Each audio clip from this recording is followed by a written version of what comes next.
criminal scum! What are you doing, tippy-toeing around here, night thief? This is the podcast Raw Dogs. Now, pay the fine or serve your sentence. Then pay with your blood! Ah! Oh! No one gets away with that in my city. No! I've been murdered.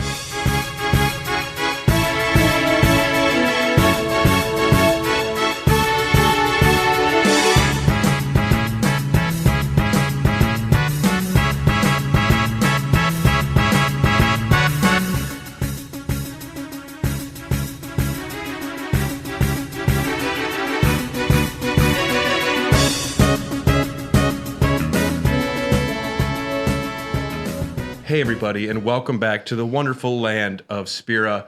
I am your host, one of your hosts. My name is Brad, and I tell you what, shoe puffs smell pretty bad. My name is Tyler, and I'm feeling a little unsent today.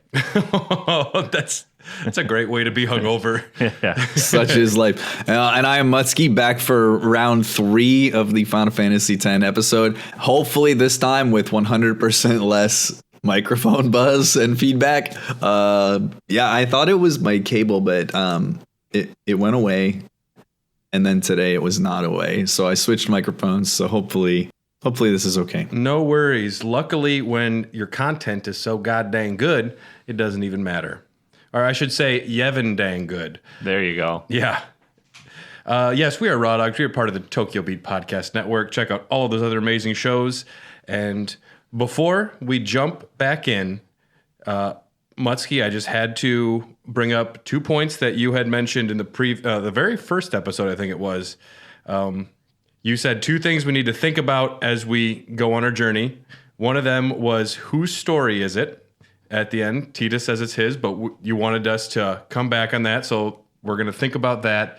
And then at one point in the first episode, you mentioned you had listened to a few of our other podcasts, and you had something you wanted to bring up later. Here's my thought on that. So it got brought up, and nobody reacted to it, so I was like, maybe it's just not a thing. So I'm just going to pretend like I never said that. Now we need to know. I don't know. Somebody talked about like fascist theocrats, and so I brought that up with the notion of this game. And like, I don't know, you guys, in the episode I listened to in which it got brought up, the conversation sounded like this was not the first time that you had talked about it. So I was like, oh, maybe it's just like a bit that they have or something. If Dylan's around, we'll talk about fascist theocracies. I was going to say, that sounds like a Dylan. Yeah. Okay. But, I mean, it is relevant in the world of Spira, where the people have been kept a certain way, taught to stay in line, behave how they should, don't buy clock radios, and be a good kid and go to church. Yeah, play some blitzball. Yeah, we're done with this stuff, but anything else, not so much. Yeah, we need the people nice and placated to keep them happy. Where we left off, our party had just had a altercation with Sinspawn Gooey at Mushroom Rock Road.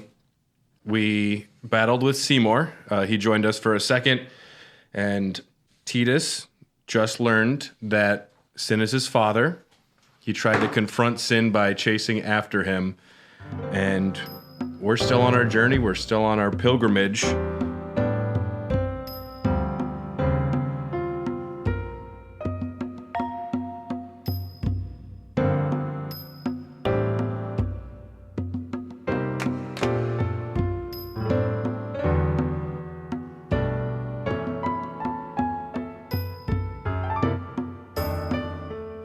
Up next, we have the Josie High Road. We're warned to buy some softs. There's going to be paralysis introduced, and we've mentioned that on the last episode. They kind of meet out the status effects pretty well. Like, they're all given a little moment to shine, and you get to learn how to adapt to them, which I do appreciate.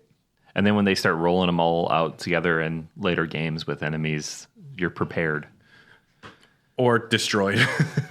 Just more likely destroyed. I hate it so much when enemies use Berserk against you. Berserk used to be like an old reliable for me. It's like I just get Aaron fucking mad and let him go to town. Yeah, we see the Isaru and his brother companions again. He gives us a warning that summoners are going missing. This is going to be kind of a driving plot point. Because we don't have a big evil outside of Sin yet. We've barely been introduced to Seymour, and we can definitely feel that there is going to be something. But as far as like a subplot, a B plot of something bad happening, we don't really have a lot of that yet. So summoners are going missing.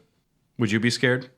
Honestly, I'd probably, once I woke up on the beach, I probably would have just stayed there. I would be doing just fine. Yeah. I'd be like, no, this is cool. Just leave me here. Is there a bartender? I'm going to get all Kenny Chesney with it out here. You're going to get Kenny Chesney? I'm going to take my shoes and my shirt off. I'm going to have a couple Coronas. You guys have fun. I think the one thing that I think is kind of interesting, or I guess at least important to note with the beach, like post-Sin fight scene, is that like you kind of like talk to some of the characters, like one of them being Klasko, like a younger, Chocobo Knight sort of in training, I guess. And like you kind of see that some of these people like realize like how fucking bad it is, right? Like, and even though this is like the moment and scene of combat where they even like kind of put the rules of the Machina on hold and allow themselves to use, the weaponry that they have at their disposal, and still it was like basically like the most futile like fighting attempt with Sin. Like it becomes abundantly clear that like these people are like actually just completely fucked when it comes to trying to stop Sin in any sort of like meaningful battle. And so I think this is like, even though they're like heading towards the next temple and continuing the pilgrimage, I think that this scene just kind of like really lets you know like how fucked things are for these folks. Yeah. Oh yeah. It's at a good spot in the story too, because I always like it when you're going to have to deal with Sin at some point in the game. Being built up, when the game makes the boss look just absolutely overpowered at one point, and down the road, like I'm gonna have to fight that thing. Yeah. And I got fucked up by the Chocobo Eater guy, and I was like, that was nothing compared to what I'm about to run into. Chocobo Eater's scary though. That dude just looks aggro.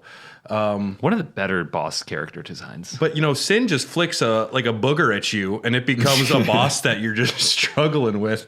Yeah, they do put up the anticipation up for Sin quite a bit. But like you were saying, Muttski, the beach is littered with bodies. Everyone's lives are fucked. And you mentioned the Chocobo Knights. There's no more Chocobo Knights. It's like down to 3 of them, and one of them is very reluctant. Well, and Klasko doesn't have a Chocobo. They're like, you better just keep up there, bro. Yeah, that's rude. Yeah, they're like, you just hoof it, yeah. But they move forward. We make it to the Josie Temple, another great cloister of trials. This is the electricity one. Yeah. Yeah, you fucking push some pillars around. How do you pronounce our horsey friend?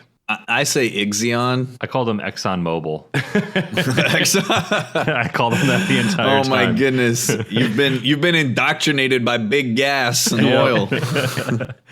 I do like it when they bring in summons that you like haven't been in the game before, because this was brand new to the series, I think. I think it's, unless there was like some use of it in like 14 or something, like some mobile game, I think it's the only time that it's used in like a mainline single player adventure. I love it. Then the next day, Yuna stays up too late, and they play it up for like a big gag where Yuna sleeps in and everyone makes fun of her. And it's like a rare moment of complete levity in the story, which is good. I mean, it's pretty serious. It reminded me of when Ben Stiller wakes up late for breakfast and meet the Fockers, and they're all like, "Oh, look who's up, Bedhead! What's up, Focker?" Like that's it. Made me chuckle. I think it's the moments like that like whenever we finally catch up to the end of what we were going to figure out is like them reminiscing and doing a flashback of everything that it's up to the moment that the game kicks off with like the bonfire. And like you can kind of see that like they're like pitching like, oh, you remember that time that this person said this or this person did this. And so I think that they try to like underscore and emphasize like these like moments of almost like silliness and humanism to kind of pair with the worst of the worst things that we've been, experiencing. And so like, even when we were in Bhed or Kilika and we see, Sin shows up and destroys Kilika, and then we go to the temple and then like, we kind of have like a little more lightheartedness after they leave and start to head out Kilika. And now we kind of do the same thing. Like as we're heading out of Josei, we kind of have like another moment of that. And I kind of do like that they kind of pair them in that way, just to kind of remind you that these people know that this journey and pilgrimage that they're going on with Yuna is going to end, or they're anticipating it ending horribly with something that they don't want to have to deal with. And that they kind of like try to just take it in stride and enjoy the trip itself, I guess. So I kind of like the moments like this a lot in this game. Just proves it's not the destination. It's the friends you make along the way. The friends you make at the temple of Josei. If I was with them, I would be just grilling Kamari, be like, so what's it like being a cat? Do you get hairballs? I would just want to talk with him, and just the fact that he doesn't want to talk to me makes me want to talk to him more. And Lulu, I would anticipate conversations and I'd plan them in my head, and they would just crash and burn immediately before it started. Yeah, I probably wouldn't talk to Lulu. I'd probably be like, it was good to see you. It'd just be me and Wakka in the back. Yeah, like talking sports. Yeah. Yeah, I can do that all day. You see what Bada did? What a ding dong. Well, it should have been Letty. We arrive in the Moonflow, have another summoner battle with Belgamine. We receive, whether or not we win this battle, the Summoner's Soul, which is pretty nice. You can actually teach Aeon's abilities now. I didn't really do any of this. You might want to teach something haste, maybe protect, but I didn't do any of it really. At this point, I was like customizing armor and trying to keep up with the grid, the sphere grid. Yeah. And I was like, I don't need no more of that. So I did not do any of this. Yeah. I think it's kind of like with the armor thing. The abilities just cost too much to teach them anything that you would want to use. Mostly if I bring an Aeon in, I'm going to just rail the same attack 5 times or just wait till I can get an overdrive, and then I don't plan on keeping them around too much. I want to just get an overdrive or 2, and then sorry you died again. Yeah, they're really only there for me for like a couple of attacks. And I didn't really use them unless, like, even in some of the boss fights, unless like the strategy guide was like, you're going to want to use like ExxonMobil for this one. Yeah. And I was like, all right, well, sure. I didn't really find the Aeon battles all that interesting. I like the 3v whatever you're doing a lot more. I hate too that the strategy guide often says like, make sure for this battle to have all your Aeons in overdrive before you go. I'm like, I am straight up never going to go and get my Aeons up to an overdrive before a battle. Yeah. I was like, fuck it, we'll do it live. Yeah. We'll figure it out. Then there was maybe 2 battles where I could have used it.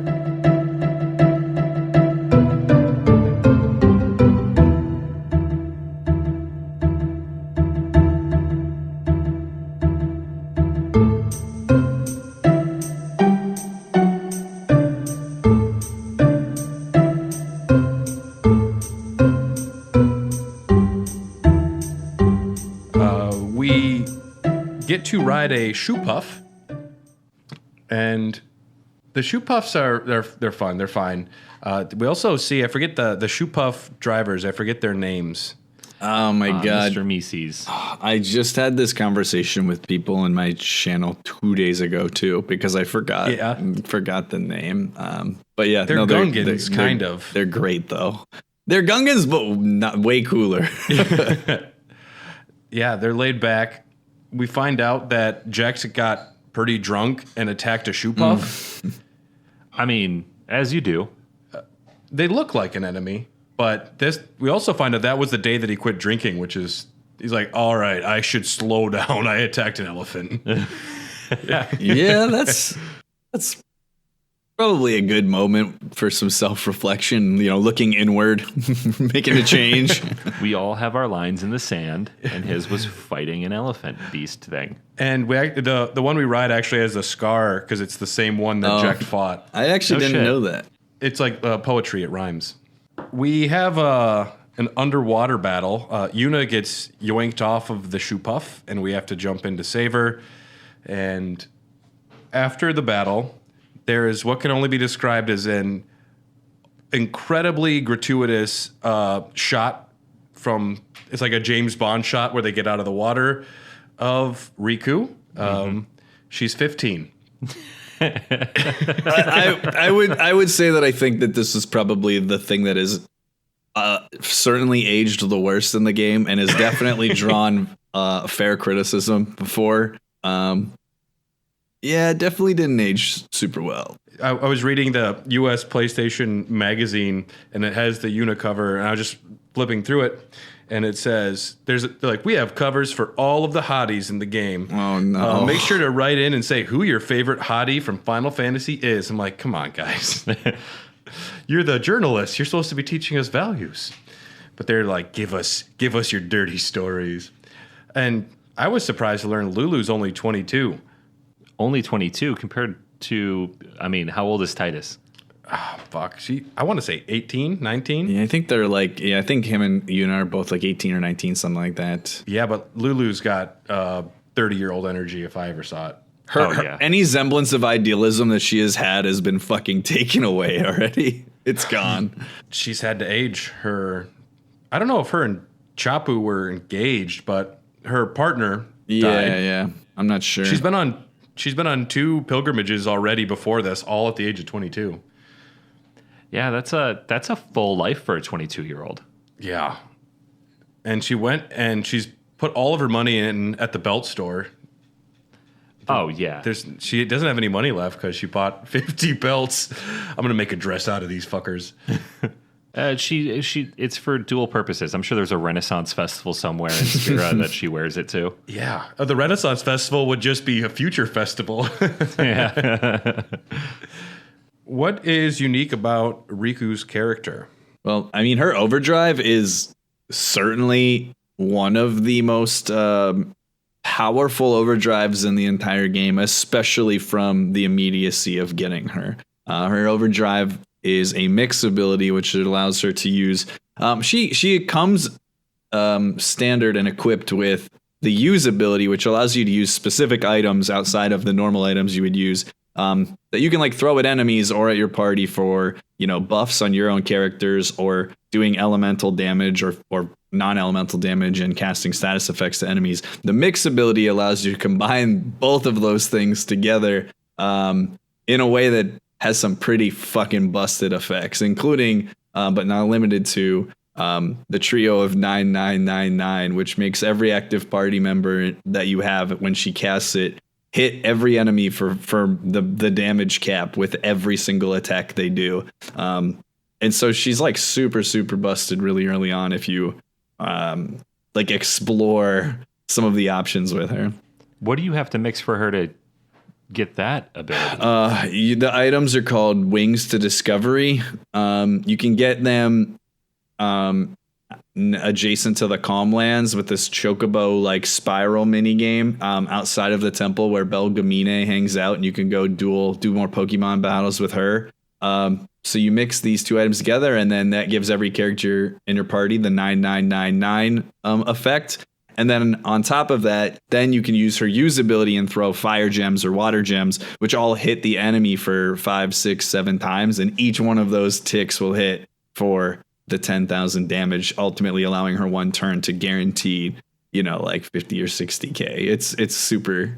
It used to be for a long time. That is what we did in the speedrun until we shifted to using Yuna's strength stat, which is very easy to raise relative to a lot of others, in conjunction with using Bahamut as a summon who can naturally break the damage limit. And so for a long time, Riku was the saving grace of the speedrun for many, many years.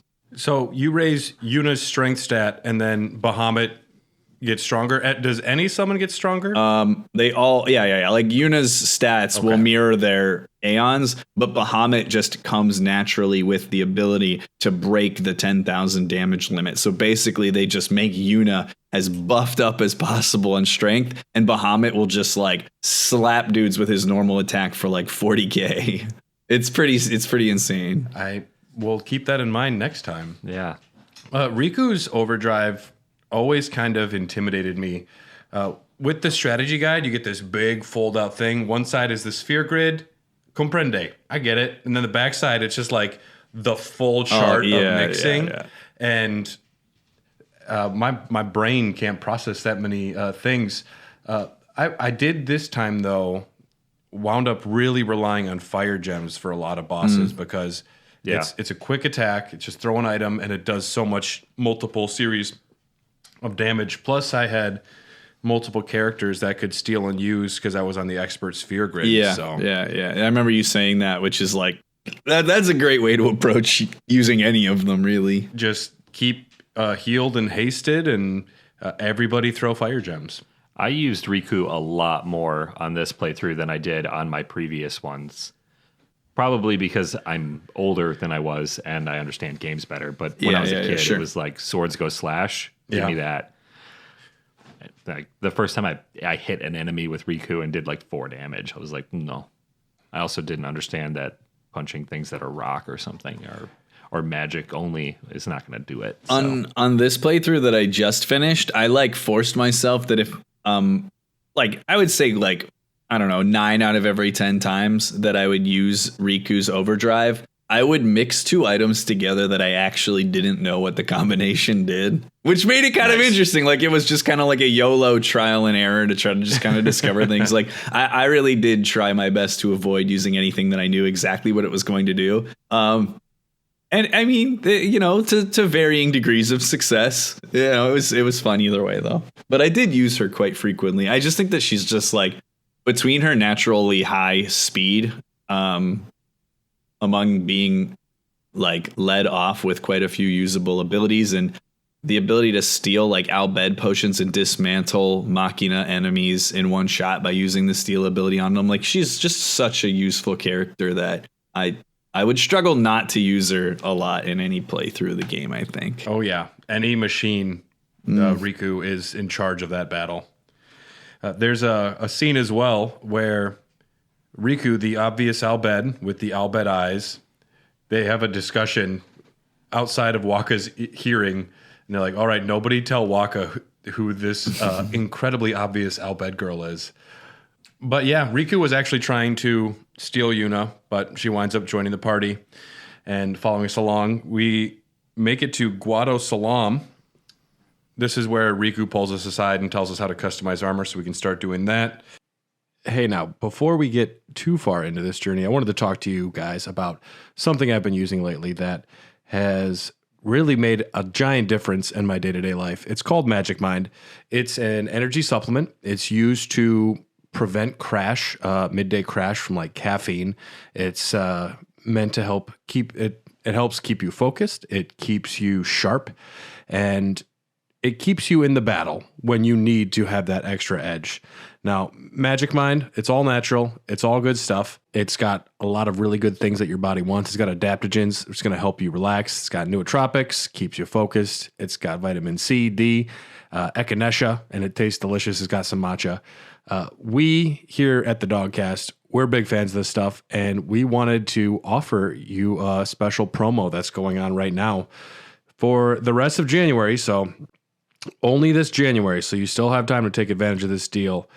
You get 1 month for free when you subscribe for 3 months at www.magicmind.com/JANDC.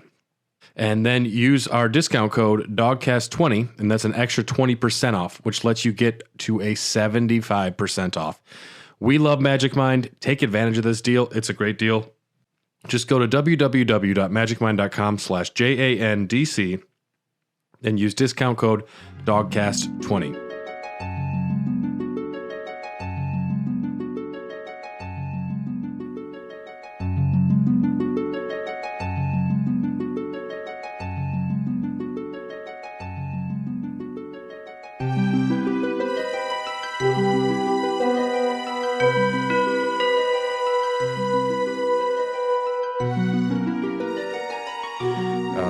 We're led to Seymour's mansion, and Seymour privately proposes to Yuna.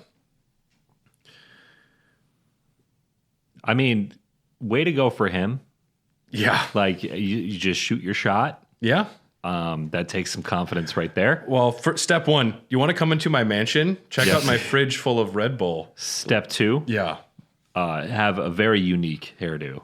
The more unique, the better. And I mean, maybe.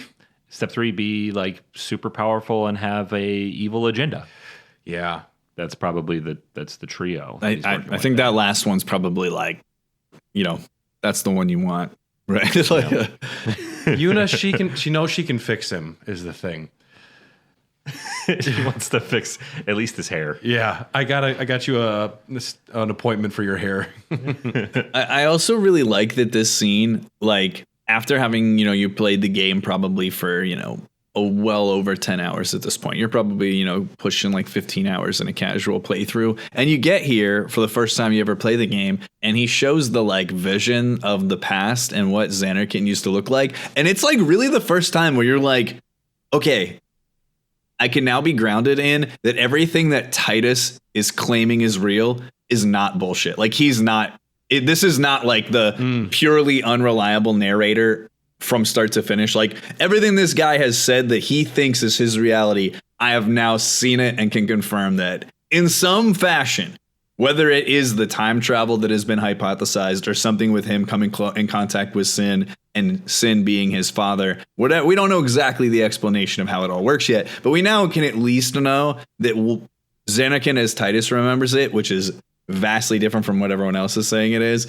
It is real. And I think that that's kind of like my favorite takeaway from the scene, aside from like the obvious Seymour trying to be the cock block of the game. But I think that, I always thought that was really cool. Like I remember the first time playing it being like, oh shit, like it's real. Like my boy, he knows, he's in it. Like, yeah, it's cool confirmation, and it's a wrench that I didn't see coming plot wise. A proposal kind of coming out of nowhere. I thought that was going to be like the end of the game.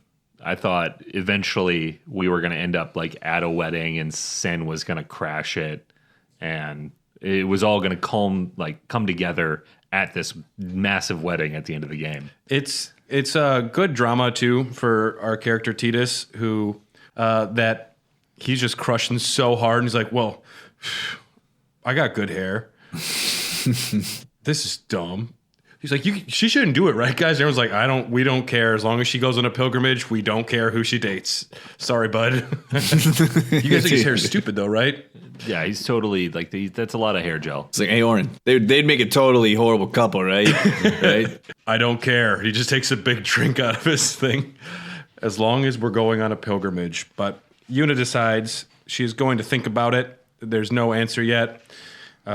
We go to the far plane, and I really like that two people don't go in there. One is Aren for obvious reasons, and then I like that Riku sits outside of there and she says, there's no point. Those are not real people. Those are not ghosts. They are just fireflies. Riku's the 15-year-old who knows more than like most of the party, which I do appreciate, because she's, she comes from science. She comes from different culture. Those woke Albeds. Get your woke Albed culture out of here. We're getting Albed books removed from the Luca library. Yeah, we're burning them. Yeah. The far plane is interesting. It is cool that they're able to go in there and see visions of people that have passed. I feel like Wakka was still holding on that his brother might not actually be dead. Oh, for sure. Which that's some long-term denial, bro. Yeah, he was for sure hoping that his brother was still alive. At least that's the vibe I was running with. There is also, much like FF7, I don't know if 8 or 9 has it, a little relationship formula that's always kind of operating in the background, where you'll get certain scenes with certain characters, like after an event happens, if you go talk to Lulu first, you're more liable to have a scene with Lulu outside of the mansion. So I had a scene with Lulu because as soon as the battle's on, I'm like, yo, what's up? You good? And you can have a scene with either Lulu or Riku here, and you can tell both of them that you prefer them to Yuna. And it's pretty funny. Lulu's like, I guess I could add you to my list. Good luck, little boy. She didn't give a fuck. She don't give a shit. She's got a list. Dude, she literally looks at this guy and she's like, you don't even fucking know what the end is. You don't know what ascending is? Get the fuck out of here, you scrub. Like, she's not interested. Yeah, but you know, like, I'm like the LeBron James of Blitzball. In Zanarkand, I'm the best. I will say one thing that I wish they had explored a little bit more in the far plane scenes in Guadalsalam. I would... And it's one thing that I do think the game just doesn't do enough for me personally, is that I wish that it had done more with Lulu's, like, relationship with Chapu. Yeah. Like, I feel like it's like something that they bring it up really early and shortly after you meet Lulu and you aren't really with her for all that long yet.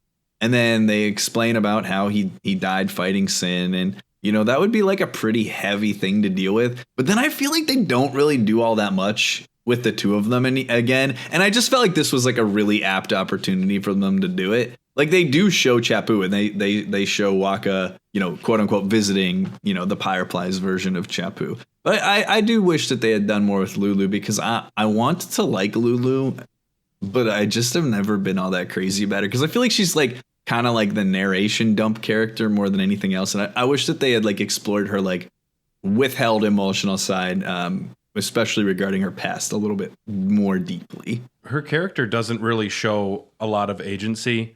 She doesn't make any big speeches or decisions. This could have been a great moment for her and Wakka to have discussed something about Chapu.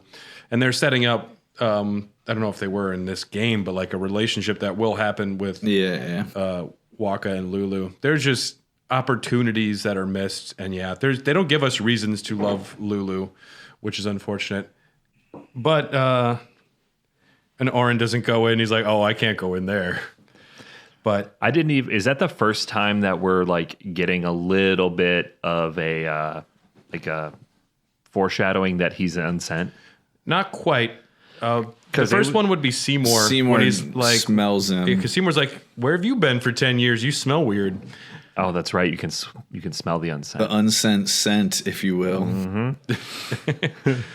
The spirit of Jiskel Guado follows you out of the far plane and drops a VHS tape on the ground. Dude, basically. That is one of the moments where in our previous episode, maybe the first one when we first talked about Fireflies, and you had mentioned how they could be used to form like recorded video messages, basically like a hologram. And I think that is something that they decided Fireflies could do after they realized that this moment doesn't make any fucking sense otherwise.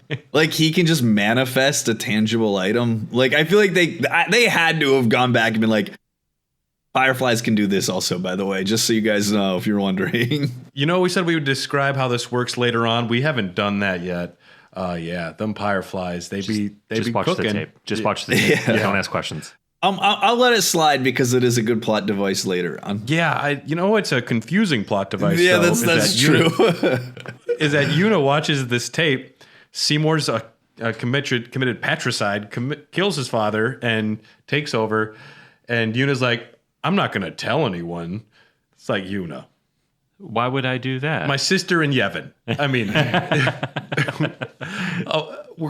you gotta trust us, Yuna. We're here. You're Frodo. I'm Sam. I'm here to help you, but you're literally in this together. Help me help you. Yeah. You're in a proposed marriage thing with the murderer, and you're not going to tell anybody. Well, that's the other part, too, is after she sees it, she's like, I've decided to marry him. Because she's like already figured out her murder plot, basically, that she's going to try to carry out on her own. Like, in her defense, if I was going to marry a murderer, I'd probably, like, when they meet my family, I probably wouldn't lead with that.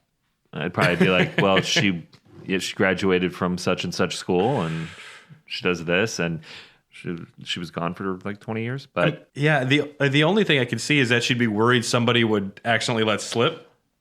Her plan is to get to the wedding and then perform the sending in front of Seymour, but I mean, it's not a bad plan. I feel like there could be other plans. Yeah, but like you were saying about like where they went to school, this plan's a little half-baked. You can tell that Yuna went to like Bhed Community College. Like she could have done better than this.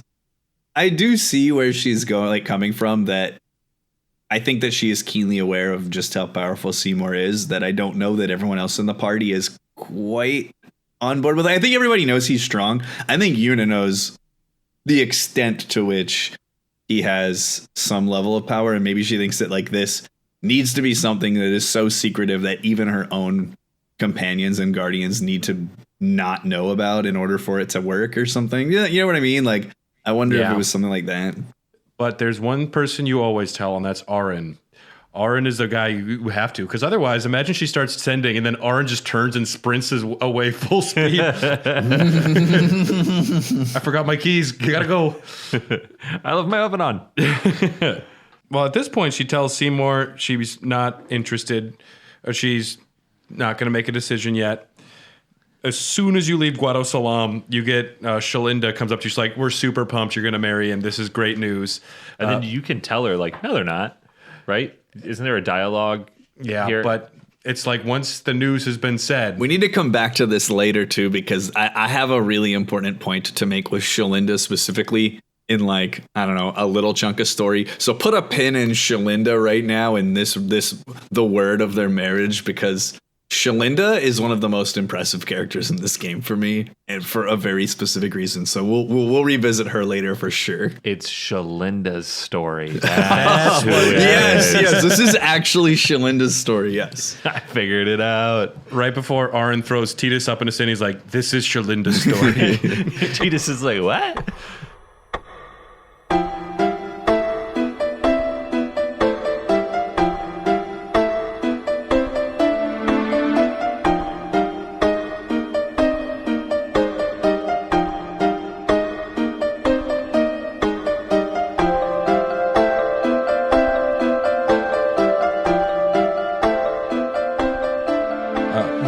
Need to go through the Thunder Plains.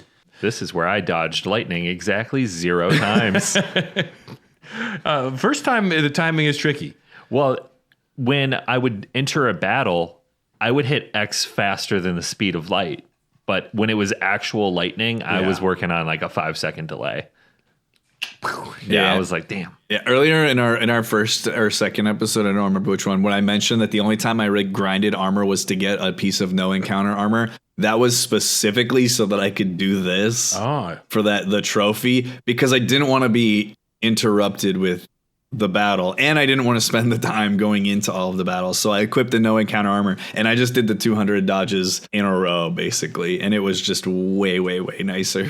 And I'm in hindsight, I'm very glad that I made the choice to do that first. When you have no encounter armor and you're going through here, are you just spamming X, or are you actually waiting for the time? Yeah, basically there's like some spots on the map that if you like go so far to and from them and just go running back and forth, the lightning will flash in the same spot every time. So I literally I didn't mess up a single time just going to this one location. I would just run up, it would flash, I would jump, then I'd run back, and then I'd do it again, jump, and I just did that 200 times. The only thing that sucks is that the trophy doesn't like pop when you get 200. You have to do the 200, and then you have to go to the inn and tell the person you did it. And like I did 202 dodges. So if I had gone like 30 seconds earlier, I would have fucked it up, and I would have been so mad. Yeah, there was when I've done it, there's one section of the map where you go and the first one happens, the first dodge, and you get 7 before it'll stop. So you don't even have to move. You get 1, 2, 3, 4, 5, 6, 7, then you run back up. And that's how I did it. But I will never go out of my way to do this again. I probably don't foresee another 100% run of FF10 in my life. Yeah, I think it was a one and done for me too. I was like, I'm good. If these, you mentioned this in the other episode, if these mini games were fun, I would be so happy to go in and do a mini game. I love mini games. Yeah. Give me a Mario Party. I'm happy to play. But Mario Party, this is not. This is some of the worst busy work in any Final Fantasy game, I would argue.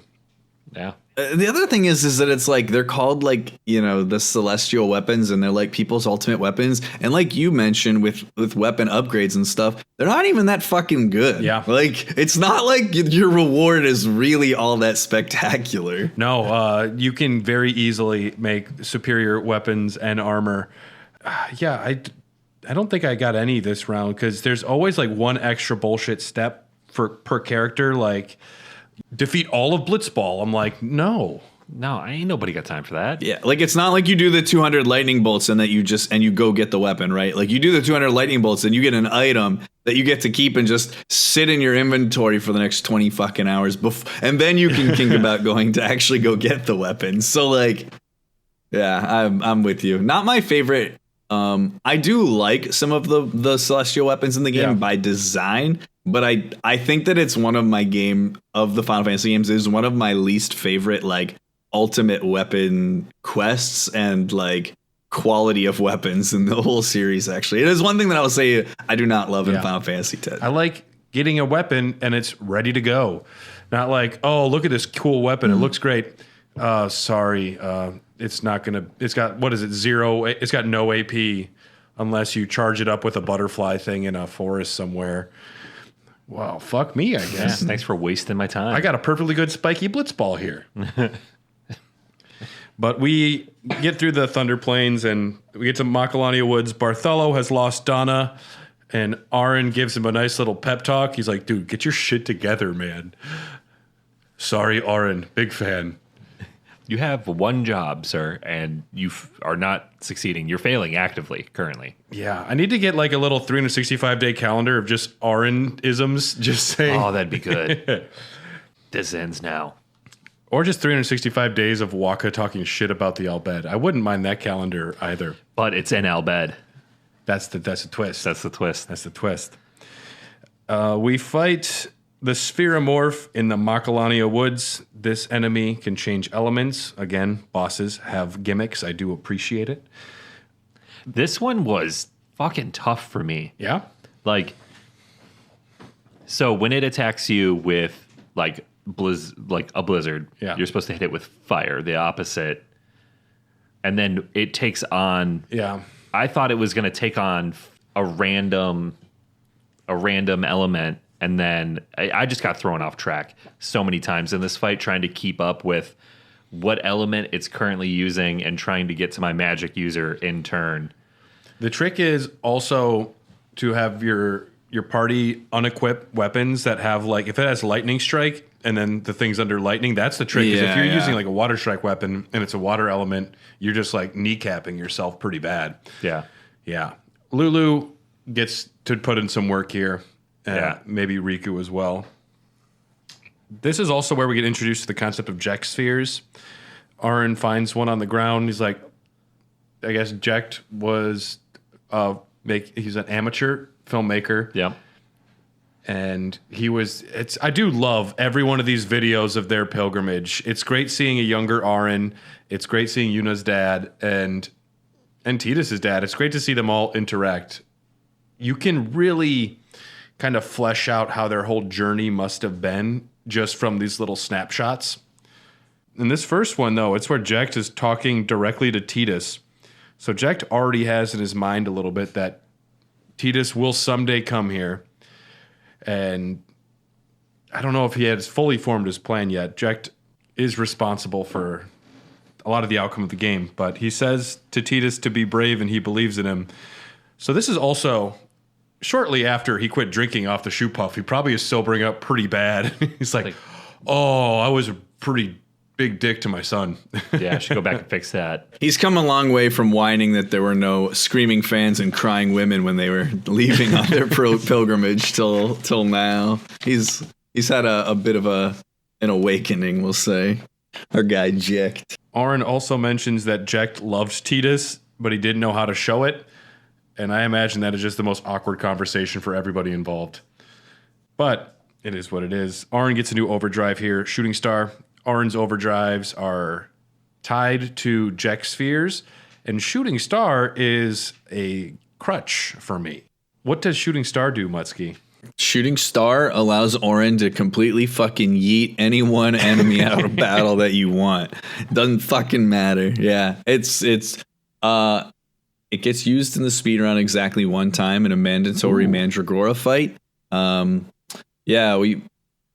don't know if they still fight both Mandragoras now or if they just do the one that's mandatory. We used to do one optional. Like, you know, the Mandragoras are like in the little sand pits and they guard a chest. So we used to do one optional one, and we would use a Kamari's overdrive that we would get on the Jose Road to cast like stone on them, so they would be petrified, and that would kill that one. And then the mandatory one before you can continue over the sand dune, we would use Orin's, and you just baseball bat him, Hank Aaron the shit out of that. Fucking Happy Gilmore. It's honestly a pretty sweet animation. You just see him go flying, and then the battle's over. Yeah, he does just do like a huge Happy Gilmore wind up and just smacks them.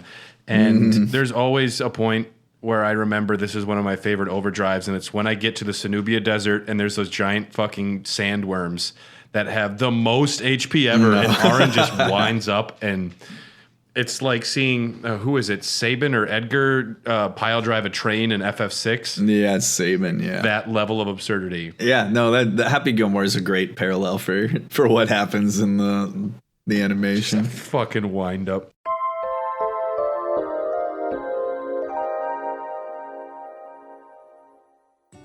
Hi, this is Mono, the host of Tokyo Game Life, a Tokyo-based video game podcast focusing on Nintendo and gaming culture in Japan's capital. It's your slice of gaming life from Tokyo. Every episode features deep dives into gaming-related places to visit in Tokyo, interviews with fans, developers, and experts, plus detailed thoughts on both retro and new games. Tokyo Game Life, only on the Tokyo Beat Network. Today's show is brought to you by EPOS Gaming Audio, with a comprehensive lineup of both wired and wireless headsets, gaming amplifiers, microphones, and webcams. EPOS has everything you need to experience the power of audio. Like their H6 Pro lineup, which features two versions, an open or closed headset. The closed headset allows you to tap into exceptionally detailed audio and seals out ambient noise, while the open version delivers natural high-fidelity audio with an incredible soundstage. Both headsets include a magnetic detachable microphone and a sleek design that has no wild RGB configurations, just good design. Listeners can save 15% by visiting www.eposaudio.com/gaming and entering code EPOSFRIEND15 at checkout. That is EPOSFRIEND15 at checkout.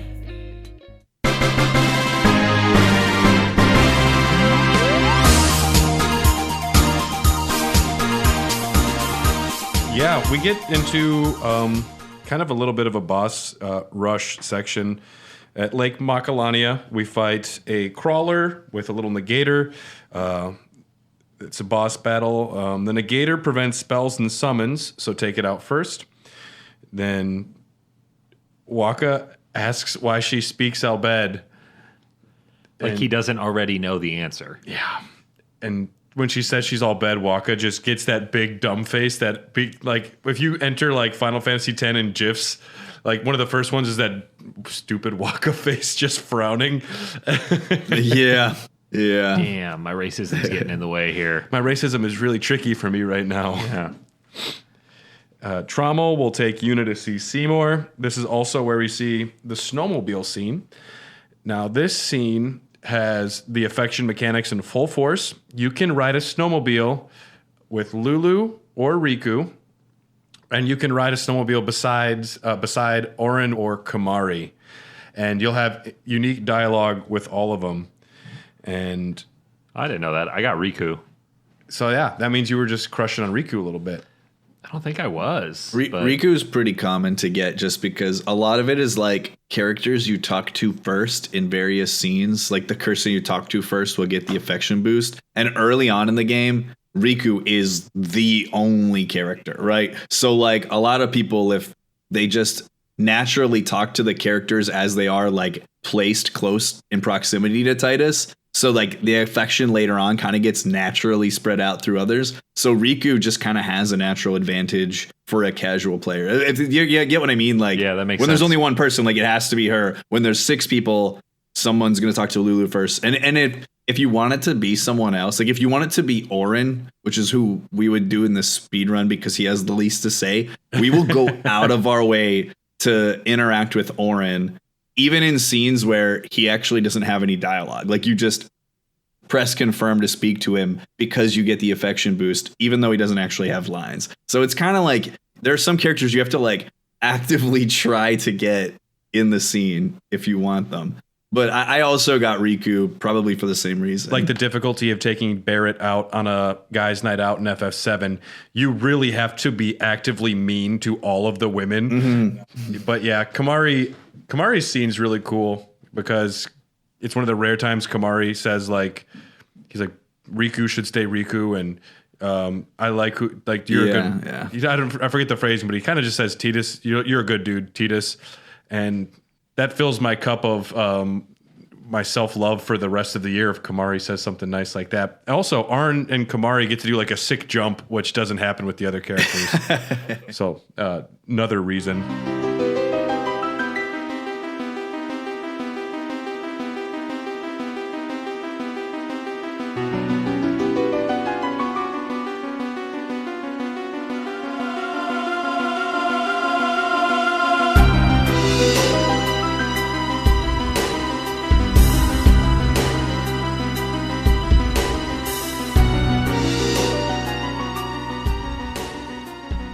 You reach the temple. Seymour and Yuna have entered. A nun finds the Jiskel sphere. She must have been fucking rifling through Yuna's bag or something. Finds a VHS tape, puts it right in, and everyone's freaking out because now we're finding out Jiskel Guado was killed by his son. And at this point, Wakka's like, yo, dude, I don't know. He's still a pope though, right? Yeah. I don't think we can avoid him. Can we talk with Riku in the room? Am I the only one? This is another, like a pretty difficult boss. This is one that I died here. This is my first death in this playthrough. This was my first death, and then I had to go back and refight the crawler. Ooh, that hurts. Which was rough. But I got them both on the second try. Gotta be saving more. The crawler almost killed. So I died with the Seymour fight, and then I went back and almost died with the crawler fight. And I was like, this is fucking gnarly right now. It's like when you're playing like Elden Ring, and the first time you fight a boss, not knowing what's going on, you almost beat it. And then the next time, you just get super destroyed in 10 seconds. The more, like, sometimes you overthink things. Yeah. It's crazy how often that happens. Yeah. Seymour has a pair of Guado Guardians with him. And if you steal potions from the Guardians, they no longer can heal Seymour, which is pretty cool. Which is great. Yeah. But also kill him as quick as you can. Anima will be summoned by Seymour. And at this point, Yuna has acquired Shiva, and Shiva can handle Anima pretty well. And then, even though Yuna has gone through the Cloister of Trials and gotten Shiva, we also have to go through the Cloister of Trials as we run away here. Because why not? Damn it. This was maybe my least favorite, maybe my second least favorite of... This is my second least favorite. Second most hated, I should say. Yeah. None of them are in the favorite category at all. This is the one where I had to do the whole thing over again because I got pretty deep into it, and then I mispushed the pedestal and pushed it off the cliff, and I had to leave the room and reset the whole thing and do it all fucking over again. And I was like, this is awful. The worst feeling ever. So this is my least favorite one for sure. But I will say, like, the last one, which is a lot of people's least favorite, I kind of have it memorized now, so like it doesn't bug me as much, I guess. And this one, like I said, I just fucked it up and had to do it twice. This one sucks though. This one Dude, sucks. if you were like, they were like, man, these Cloister of Trials are kind of annoying. Let's add some ice physics to it too.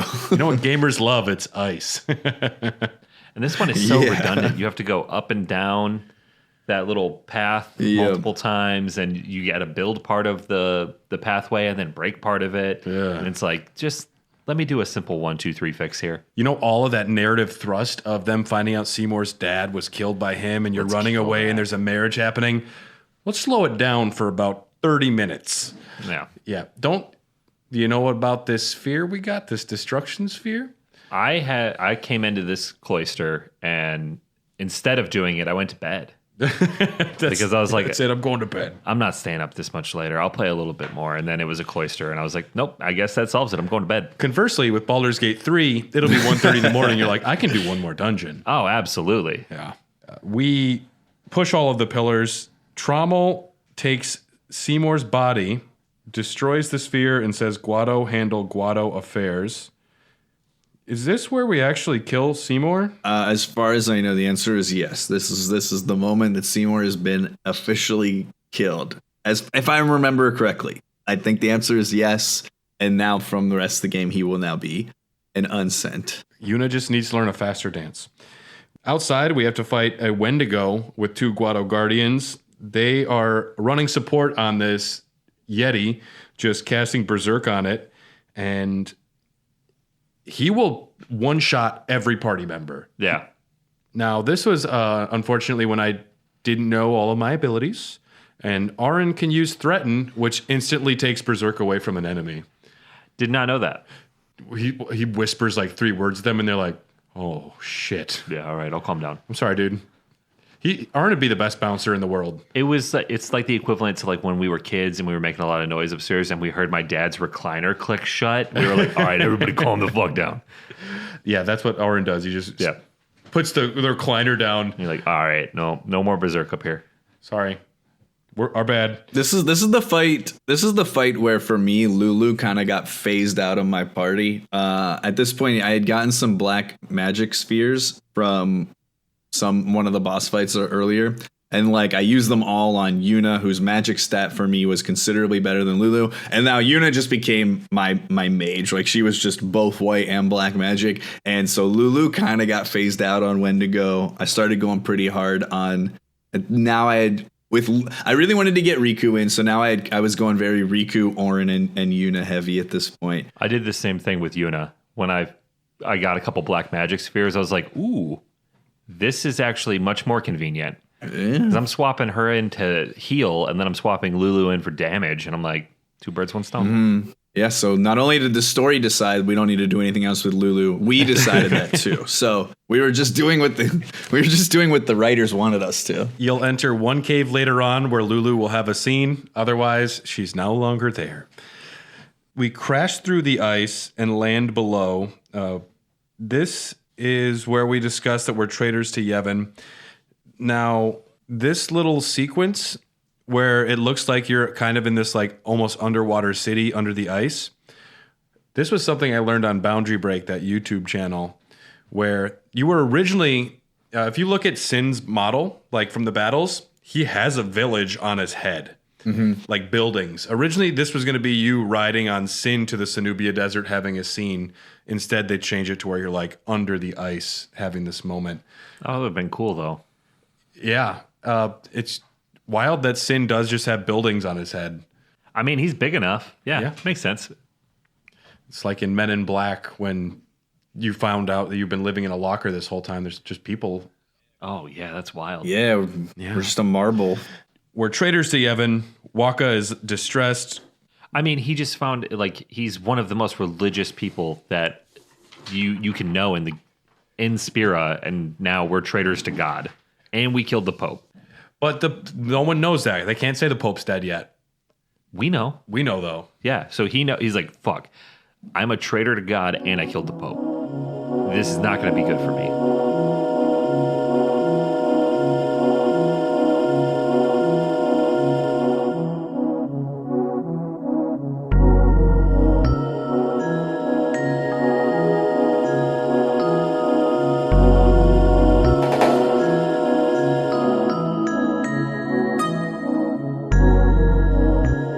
This is an interesting section when we arrive in the Cenubia Desert. I like this area quite a bit. I think my first time playing through it, I didn't like it as much because you're stripped of party members, and it's always a fun exercise not having your party.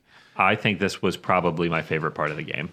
Yeah? Yeah, I really enjoyed the desert. I liked the enemies. I liked the change of pace, being out in like the middle of a desert somewhere, and it's just cool. It was I was just thankful we didn't fall into another fucking cloister of trials here. That would have been worse. This really showcases, I think, the strength of battle design and enemy design in the game, where there's fewer battles that always feel more substantial. A big sandworm or like that big flying zoo bird. And it's just well paced between having a small like couple of machines and maybe like an iguana type enemy or like the big ones. It seems considered in a way that I don't think a lot of battle situations are in other Final Fantasy games. Plus, I do appreciate we don't have Yuna. This is also when Bhed potions become the fucking thing. Yeah, hell yeah. Oh yeah. Every time you steal from an enemy, pretty much they're dropping Bhed potions, and Riku can use them. Did you use Bhed potions? Oh yeah. Yeah. Does she start with 99? No, you must have been stealing like I crazy. had No, you definitely, you definitely just disassembled enough Machina that you just got them. I had 99 when I discovered that like I should probably be using them. When I started using them, which was probably like on the Sin fights right before the end, I had like 70. So yeah, and I wasn't like trying to acquire them either. Yeah, that's what's wild is I didn't really try to either, but I did notice I was using Riku a lot more than my previous playthroughs. Because you got to get in and steal at least once from every enemy. You might as well.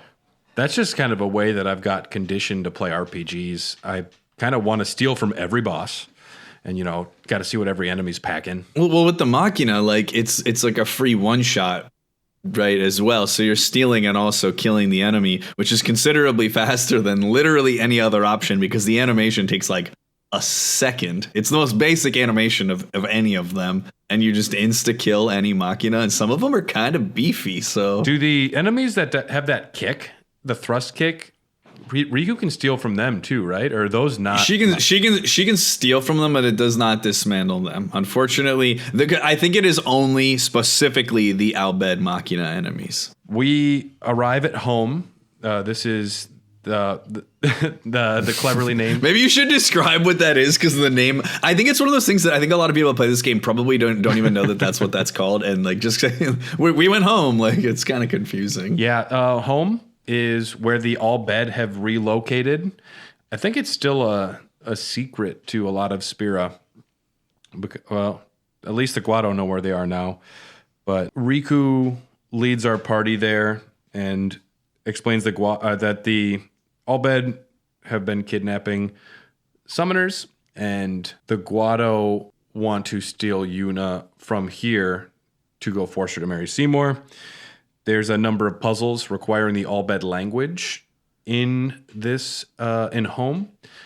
Pretty much every playthrough I have now, though, I've been able to get the Bhed language mastered as soon as you run into that first, like, load your previous save data. Yeah. So those puzzles make sense to me. And I don't think I mentioned it in a previous episode, but finding the Bhed books and discovering the language was easily one of my favorite things to do in this game by far. It might be one of the coolest things that I've seen in a game ever. Oh, really? Because once you understand what some letters are, like every line of dialogue that is said is a puzzle, and you're kind of deciphering it as you go. So once you get one letter of a 3-letter word, you're like, I think that's the, which means that would be T, that'd be E. You start figuring it out. Yeah. And by the end, I was fluent. I didn't collect all the books, but You're just playing Wheel of Fortune. yeah, I had so much fun with that aspect of the game. And I think more games should do that. Like, we have so many RPGs out nowadays with these large open worlds. Like, The Witcher would be a perfect example, where you have different cultures of people all meshing together. Like Skellige, if they had a different language that you could learn throughout the game, I just think that further immerses you in the world. Yeah, super cool concept. Yeah, I liked it a lot. And I like that these puzzles are essentially for like third graders, but it just proves that you know the language. And I had collected all of them before in like 2013, so I was good. We get to the Summoner's Sanctum, and this is where finally someone turns around and yells at Tidus like, dude, she's gonna fucking die, dude.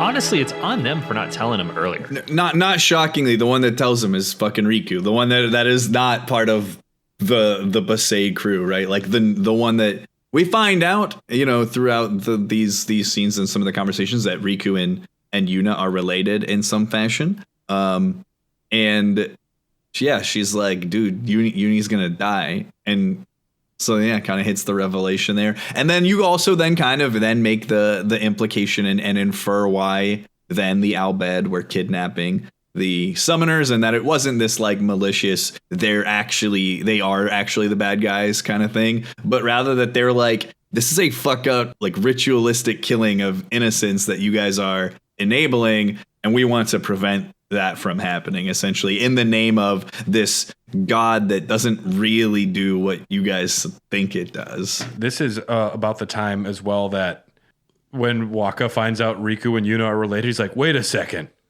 Wait, Yuna's an Al Bhed? And around that point, I do want to just go punch Wakka in the gut one more time. Just like, yeah, wake up, buddy. Yeah, Titus, this was one of the biggest emotional moments for him in the script and the story. He was, wrestling with, is sin actually my dad? He's got a few other things on his mind. How do I get home? This is the one, though, that really breaks him.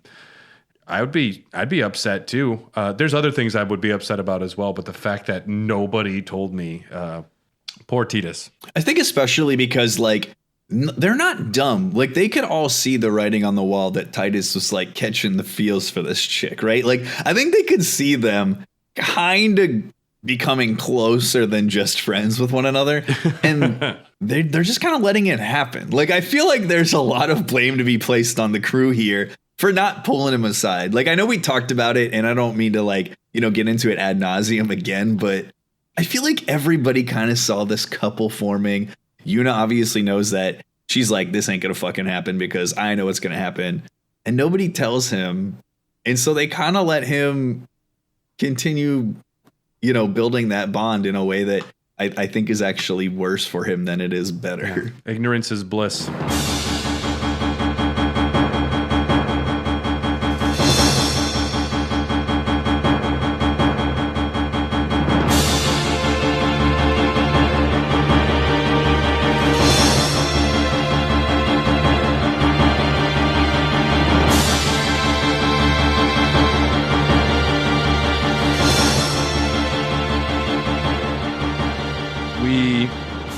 Escape on the airship, which is also the airship that we helped dig up at the beginning of the game. The Fahrenheit. It's a sick airship name, by the way. The Fahrenheit. Big fan of that. Yeah. Do they say it in the game pretty much at all? I don't know that they ever actually say the name of the airship now. No, I know it is Fahrenheit though, but I can't remember if they say it in there. Yeah. I don't think they actually say it like in dialogue. We get to meet our beloved Sid of the franchise. He is tough talking pilot, kind of a classic Sid. Riku's father and her brother, who has got the beautiful name of Brother. They're very literal people. But Sid makes a decision to blow up their home. And I'm going to give Wakka the award for the most insensitive thing anyone's ever said. No. It's so bad. Do you have like an impression you want to do? Do you want to deliver the line? Hey, Riku, it's not too bad, Think of it like fireworks. Yeah. He says it's like happy festival fireworks. And it's like, oh God, no. Jesus Christ, Wakka. We know you live in Milwaukee and you love Milwaukee and it's blowing up right now, but think of it like a good time. Yeah, dude. That's like your house lights on fire and your neighbor's like, hey, man, it's just like a bonfire. At least we got marshmallows, right? Yeah, let's make some s'mores. Oh, man. Dude, yeah. Wakka's bedside manner, not so good. That's for sure. At least he's trying to talk to Riku. I'll give him 1 out of 1,000 on the scale of how helpful he is, but at least he's making a moment. I don't know. He replaced his racism with insensitivity, which I will give. That's passable. Yeah. We learn that Yuna is about to get married, but Bevelle is being guarded by Evray, flying monster. This was where you got stuck before, right? Yeah. My last playthrough, which was a couple years ago, I got to this fight. I was not prepared, and I was just stuck. The poison damage just did me over and over and over again to the point where I stopped playing. So on this last playthrough, the first time I've ever beaten a game, everything after this was new. which was nice, but it kind of pissed me off when I realized how close I was to the end, that I just kind of like threw in the towel. Yeah, I'm sure. But it was so frustrating because like I didn't understand the move mechanic with the ship and how I could use that to my benefit. And I didn't understand that, like, if you cast haste on Riku or Titus, you can get to the trigger effect faster because they'll have more turns. Yeah. And I didn't have any potions or anything. Like You were sitting on 99 bed potions. not the first time I played this okay. because I never used Riku. Yeah. So I didn't have any way of healing. There is a spot on the ship where you can go talk to a character and they'll give you battles so you can level up.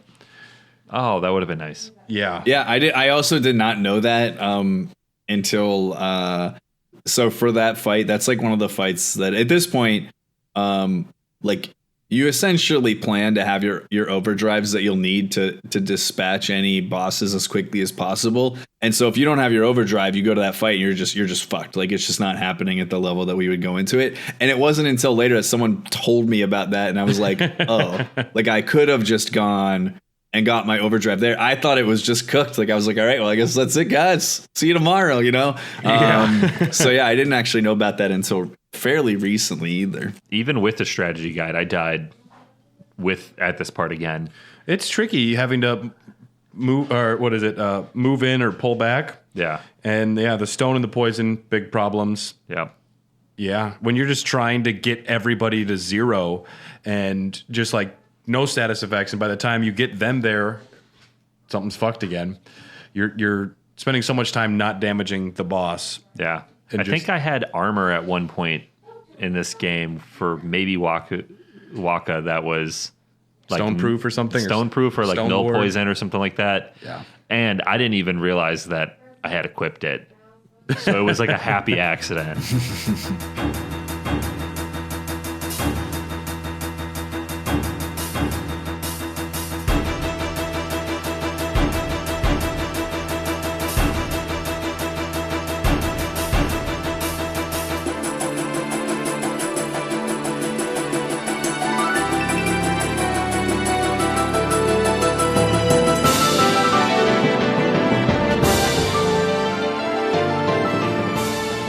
Enter a scene from Tony Hawk's Pro Skater 3. I was gonna say Cool Borders, so I was going to say Charlie's Angels Full Throttle. Well, everything is kind of Charlie's Angels full oh throttle, that's goodness. true. Throw a little Goldfinger Superman on there though, and you're like ready to go. I imagine Kamari's wearing a pair of wheelies under his claws because he doesn't have shoes on.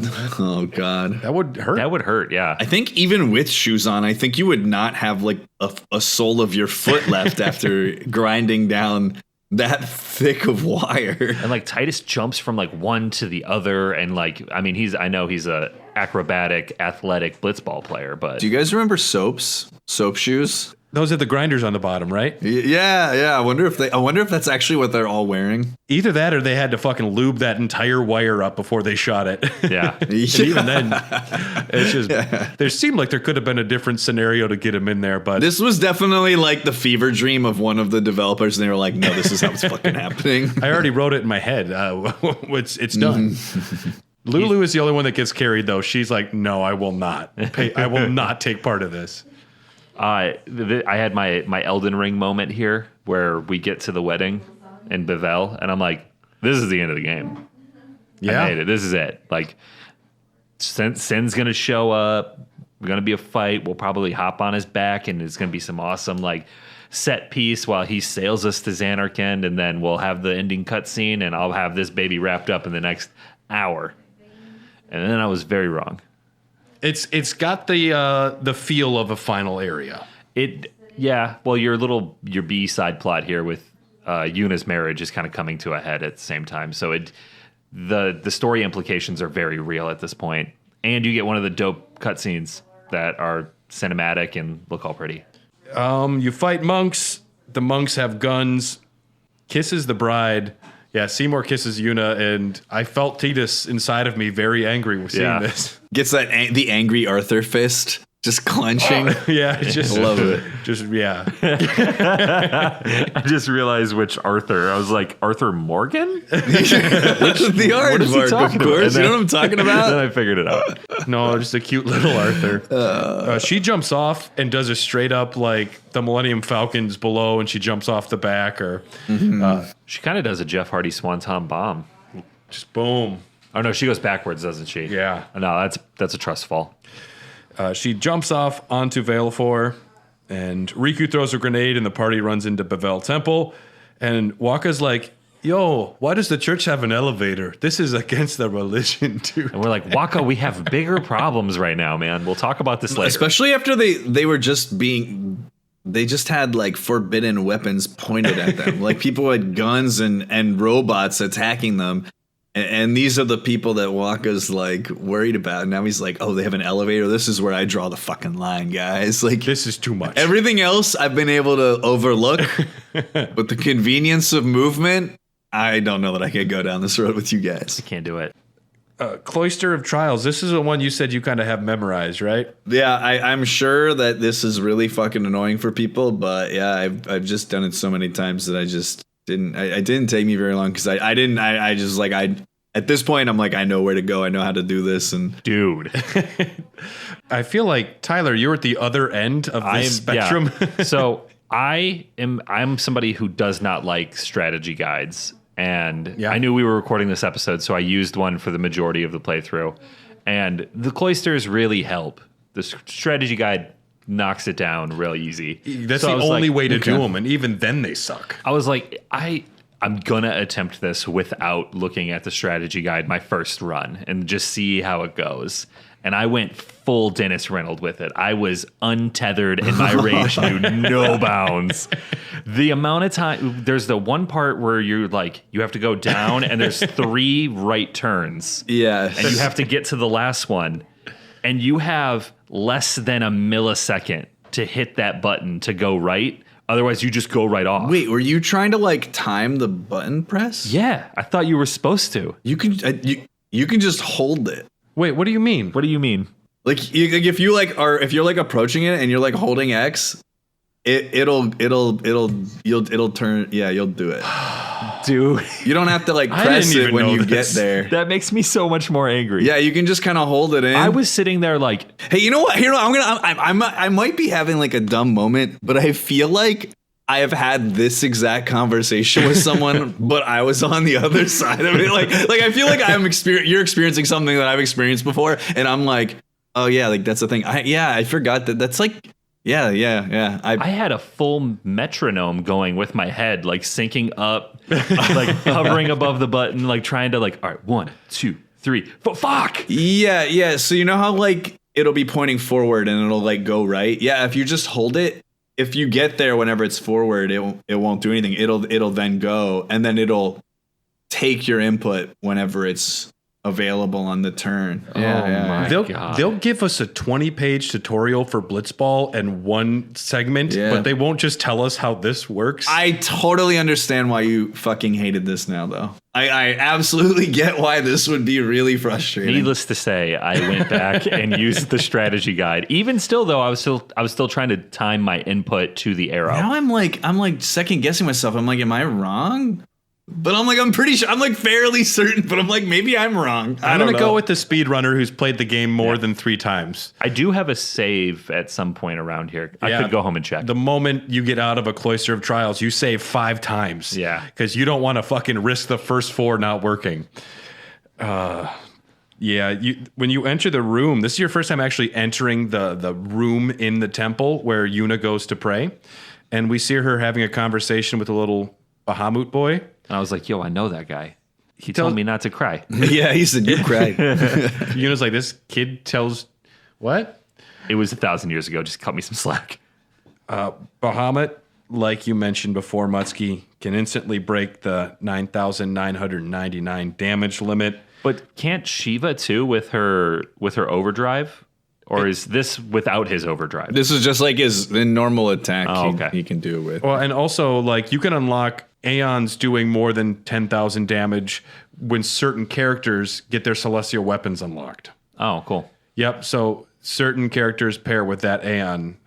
Well, the party is captured by Maester Keenock, who used to be buddies with Auron back in the day, actually. Yeah, but fuck that guy now, though. Auron was originally going to get promoted to have that position.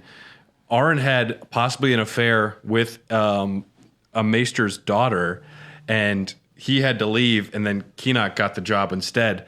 And that's where Auron maybe had a daughter in Final Fantasy X-3, but that's not here or now. Damn. And The lore goes deep. And she has the hots for Tidus, let me tell you what. Does she also only wear one arm of her jacket? That's how I knew it was actually his daughter. Does she really? No, I don't know. Oh. I never fucking watched it. I read the Wikipedia and was bored. There is the fake trial, though. Micah reveals he is unsent. So essentially at this point, I imagine everybody in the church is an unsent. And Yevon maintains control of the people through the cycle of destruction. You are declared traitors and sent to die in the Via Purifica.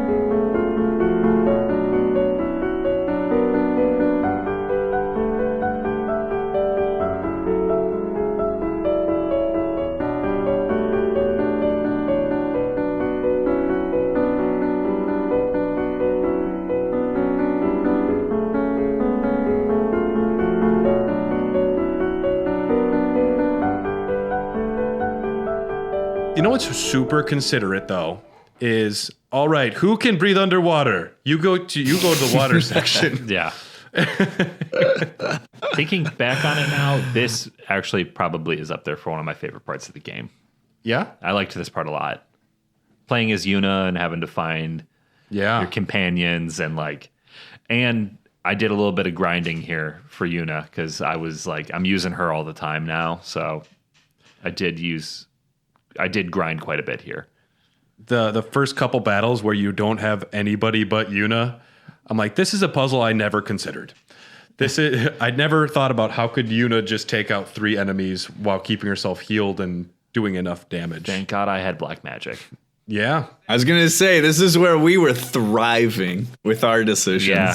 And at this point, I had only fire or lightning. I had just the weaker stuff. I didn't really use any of my black magic spheres. I should have. But I was jumping around the grid a little bit. Oh, you also picked your own starting point for your characters, didn't you? Yeah. Okay. You navigate the maze. Yuna battles Isaru in a summoner battle. And then the water-breathing people are put underwater to fight. The zombie version of Evre. Dude, I was so pissed off when this motherfucker came back. Okay. I thought, luckily... You were like, it's been 4 years since I last attempted this game. I finally beat this bastard, and now you're telling me there's 2? Yeah, I was super not psyched about his return. Thankfully, though, he is much easier this time around because you can just run from him. You did a different strategy than most people do. I fucking hit those levers and opened those doors and got just swimming away. Now, there's this great thing that happens in Final Fantasy games with undead enemies. Yeah, you can just kill him with elixir or some Phoenix Downs. And he dies in 1 turn. No shit. He's undead. It takes, I think, 2 Phoenix Downs. Yeah. He's the token undead boss of this game. Wow. I would have liked to kill him again. Well, technically I did because you... No, but I think you did the cool way that I think you're supposed to fight him by doing the cage thing in the gate. I think that's the actual cooler way to do it. I'm glad that you did it that way for your first time. Because after that last cloister, I stopped using the strategy guide until I got to bosses, just so I could get an upper hand in those. And I don't think I looked at it for that because I saw the levers or the little gears or whatever that are holding the doors, and I was like, that looks like I should probably do that. There's a mechanic that I forgot about too, where if you're underwater and you get turned to stone, that character just fucking drops and disappears. Oh shit! Like a stone would, it makes sense. Yeah, it makes sense, and it sucks every time. I'm like, well, I am not going to reload this battle. Looks like Wakka's just not getting experience this time. This is also one of my favorite parts of every stream of this game. After you finish this fight, as you're exiting out and you're swimming out, this is one of the few times where there's absolutely no music. So I always take this as a point of my stream when I would run this game that I will choose at some point in like the 30 minutes leading up to this, I'll pick some other really identifiable underwater theme from a different video game, and I would play that. And so every single one of my runs is a different video game underwater song playing. I and love it just gives me something to get excited about in a part of the game where there's a lot of things to not get excited about. Next time you should just do the just keep swimming Dory line from Nemo. Because they have like just playing it there's forever. Like a 30-hour cut of her just saying that over and over and over. Sounds horrifying. I'll put that on the list for sure. You'll have to send me the link to the video. I'm sure I can find it, but if you send it to me, then I'll remember. Seymour fears Yuna might escape, so he goes to stop her. Maester Keenock wants to keep an eye on Seymour, then gets killed for following him. And once I saw Seymour again, I'm like, motherfucker, dude. Dude, if I'm like, this Jeffrey Dahmer character, I don't trust him. I'm going to go in a hallway with him and just make sure he doesn't do anything weird. Maybe not a good idea. Maybe he'll kill you.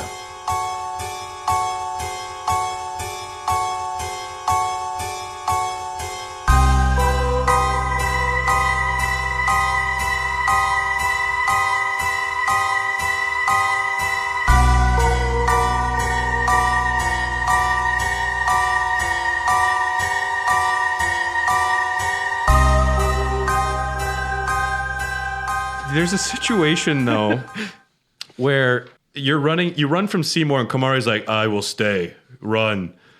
And you guys get down like 200 yards away before everyone's like, yo, we can't just leave Kamari back there. And I was like, you guys ran 200 yards before you realized you didn't want to leave Kamari to die. I was just very upset with everybody. This is a good grinding spot if you need to do some grinding, but another pretty tough battle here. This is when Seymour reveals that he wants to become Sin and destroy the world. And Seymour transforms his Guado servants and Maester Keenock into Pyreflies and creates a Mortabody. Now, Seymour, for some reason, can control Pyreflies, and he can make people into little parasites that live off him and heal them. As you do. I casted Reflect in this battle, and because the strategy guy told me to, and I fucked it up, so I died. I didn't understand what I was like. I casted it the way I thought because you cast it on Seymour, and then when you attack Seymour and it tries to heal him, the heal bounces off of him to you. Yes, that was my intention. And then the second time, I fucked it up again because I just didn't understand how Reflect worked. But it actually worked out to my favor because I just couldn't use magic against him. But every time that he would try to hit me with magic, it ended up hitting him. I don't know what I did. I cheesed the second time. Yeah. Wherever my Reflect landed or however I was playing, I was still confused as to the mechanics of how I was playing. I'm confused. Yeah. I don't know what I did, but the second time around, I crushed him. It was not even a fair fight, which was I was thankful for. Yeah, this can be tough. If you direct attack Seymour, it results in multi-spells and possibly a flare. Attacking the Mortabody, though, will siphon life from Seymour. And, yeah, Reflect on Seymour sends the cures your way. If you summon an Aeon, Seymour will insta-kill them as well. Yeah. You can get one attack in. He just banishes it to the Shadow Realm. He's like, nope. I can't remember if it was this fight with Seymour or the first one, but his multi-attack where he can use his magic on multiple people, I had them all covered in null from Yuna. Like, I just cycled through. They all had all four little beams going around them. So I was impervious to all magic. And then when he would hit us, then I would just have to cast again. And it always gives you enough time to cast that many nulls until his next multi-attack. That paired with my Reflect, it just cruised through it. It's amazing how completely different of battles this one game can have for so many people. Yeah. I like that. There's options for strategy. That's really cool. Yeah, I loved the null protection, especially when fighting like stronger elemental enemies. I abused the hell out of that. And that's going to be where we call it for this episode. So I guess we're going to have to come back for part 4 of Final Fantasy X. It is a pretty big game. Muttski, if our fans wanted to check out your content, how could they find you? So I stream on Twitch at twitch.tv/Muttski. recently not really been doing a whole lot of Final Fantasy stuff, although that's most of what I stream. Well, thanks so much once again for being here. No problem. Thanks for having me. And we're here at the Dogcast. You can find us on Instagram at Hot Dogcast. We're on Twitter, Blue Sky, Threads, Facebook, everything. Just look up here at the Dogcast. And if you want access to part 4 of the Final Fantasy X-a-thon, you can get it immediately at patreon.com/hairthedogcast, as well as access to a lot of other great exclusive episodes early, access to our wonderful Discord. And a special thanks to our executive producers, Ryan Christinik, Kip Kipper, Brian Ward, Jordan Hoff, Phil Wright, Philium Birkin, Cole Del Gardno, Bryant Ross, and Kelly Gutowski. We appreciate your support. Now, parts 4 and part 5 are going to be Patreon exclusive. So if you want to check out the rest of our Final Fantasy X series, go to patreon.com/hairthedogcast. There's a free trial, so you can just hop on that trial and you can check all of it out. And it's only $5. It's a great value. We have a lot of exclusive content on there. And yeah, so we highly recommend you check out patreon.com/hairthedogcast to get access to the rest of these episodes. Just do the trial, if nothing else. Give it a try. We want you to come see us. We want you to join our Discord. We work very hard and we love podcasting, and we'd like you to be a part of our community and our family. So, and yes, we will be back to discuss more Final Fantasy X soon.